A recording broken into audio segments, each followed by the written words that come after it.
Hello guys! Nandito ako para turuan kayo kung paano magluto ng isang simpleng cake nang hindi gumagamit ng oven. Ito lang ay simple at madali lang. Kailangan niya lang sundin ang mga proseso na aking ginagawa. Halika na, pupunta tayo sa mga sangkap na kailangan natin gamitin. Kailangan lang natin ng 1/2 cup of white sugar, 1 large egg, 1 cup all-purpose flour, 1 1/2 teaspoons of baking powder, 1 cup of water, 1/2 cup vegetable oil, at 1 teaspoon ng salt. Ito ang ating mga ingredients na kailanganin sa pagluto ng ating simpleng cake. Pwede rin kayong gumamit ng butter pag wala kayo ng vegetable oil. At syempre sa mga toppings, pwede naman lagyan ng kung ano-ano, depende sa inyo. Hindi ko lang nalagyan ng sa akin kasi hindi na-afford ng 200 pesos ko. Pwede ang toppings gaya ng frosting, chocolate, at kung ano pa, kagaya ng ganache. Depende na lang yan sa'yo. Halina, pupunta na tayo sa ating mga kagamitan.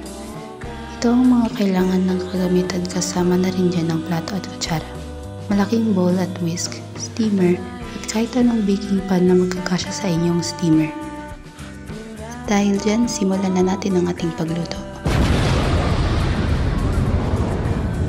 Ang una nating step ay ilagay ang pinagsama-sama na all-purpose flour, asin, asukal, at baking powder. At dito naman ang wet ingredients, kagaya ng itlog, tubig, at vegetable oil. Ito ay ahalo natin sa ating mga dry ingredients.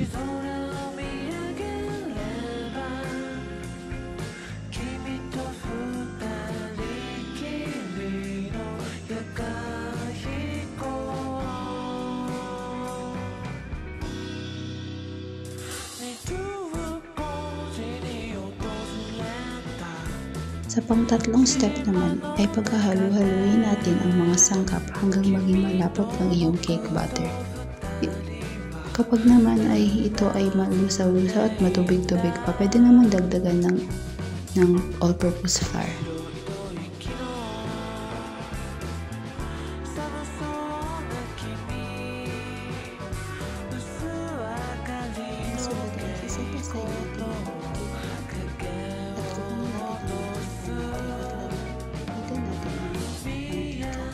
Para hindi magdikit ang ating cake sa ating baking pan.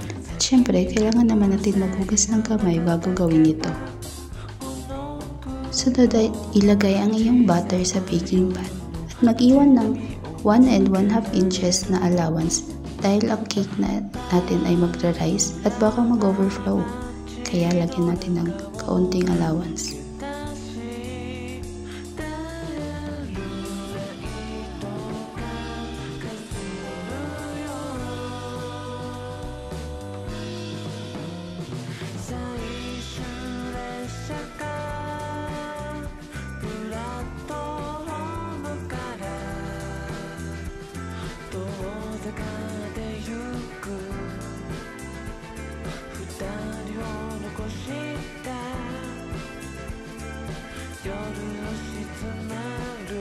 At syempre, pagkatapos niyan, ay ating paghahandain na natin ang ating steamer.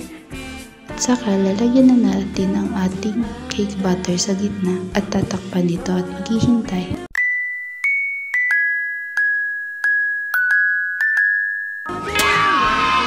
Tapos na ng 30 minutes at aalisin na natin ang ating cake sa steamer. Patayin ako nag-i-slice ng aking cake dahil nasa brad sa taas at nag-rise ang aking cake dahil maliit lang ang aking lagyanan. Ang sunod na step ay aalisin ang iyong cake sa inyong baking pan kagaya ng ginagawa ko. Palibot-libot lang at maingat. Flip lang natin. Tignan natin ang ating ginawa. Ito yan na nga ang aking cake na ginawa ko lang gamit ang steamer. Pwede kayong gumamit ng chocolate at kung ano para pasarapin palalo ang ating cake na ginawa. Salamat sa pagsama sa aking pagluto ng ating cake. boy Trini. Everything the man have that a for me. When they stay in the never papi give me. Pretty